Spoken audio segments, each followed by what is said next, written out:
I consider it a privilege to be called a brother with a capital B, because it speaks to me of the need in the world around us for brotherhood with a small b.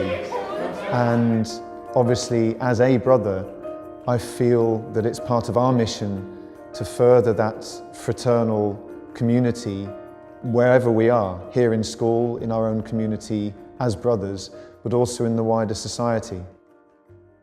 For me, being a religious brother, first and foremost, it's living in community with a group of men who I'm called to live with, to share my life with. The second thing is the apostolate. Our brothers were founded in 1819 by Jean-Marie de Lamennais and Father Gabriel de Hay. These two Breton priests had the same intuition, having seen young children on the streets of Brittany in post-revolution France, no longer able to go to school because the revolutionaries had closed all the schools. They decided to gather a group of young men around them who were willing to help them reopen the schools. And that was the seed that became our congregation. My ministry as a brother is primarily to work in the school that is in our grounds here. At the moment, I'm a school chaplain and part-time RE teacher. Initially, through my training as a musician, I was a music teacher, so that's been one very important aspect of my life as a brother.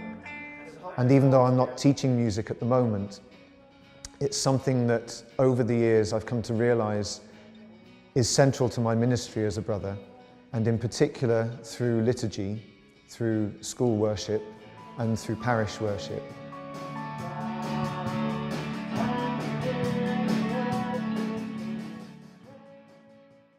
Having Brother James and other religious brothers in the school, I think the difference it makes for me is that it makes the religion a lot more relatable. I think it's really helped me improve myself as not just as a person, but in my religious community as well, because I've started going to church a lot more. Stuff we've been doing in lessons, I've started to understand more when I'm in church.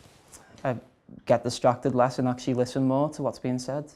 Our mission statement, which is life in all its fullness, isn't just on a letterhead. It's something that we try and live out every day with the pupils.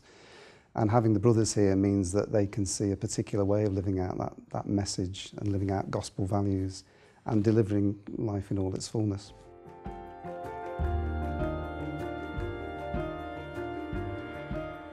People often ask us about the things that we've had to give up and whether or not we find that difficult in terms of perhaps family life and other things that people in modern society would consider to be normal, having your own bank account, having your own car, having a house.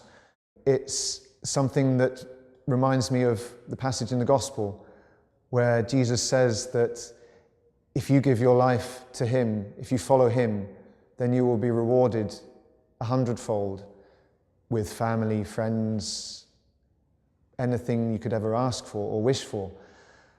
And in my life, that's certainly been the case. I feel that I've had to give up relatively little, really, to have received so much in return from God. I realise that for young people today, it can be very difficult to hear the voice of God in their hearts and to work out what God is calling them to, what life He wants them to live. And so one of the aspects of my own life as a brother is to try and help young adults discover within them their own calling from God.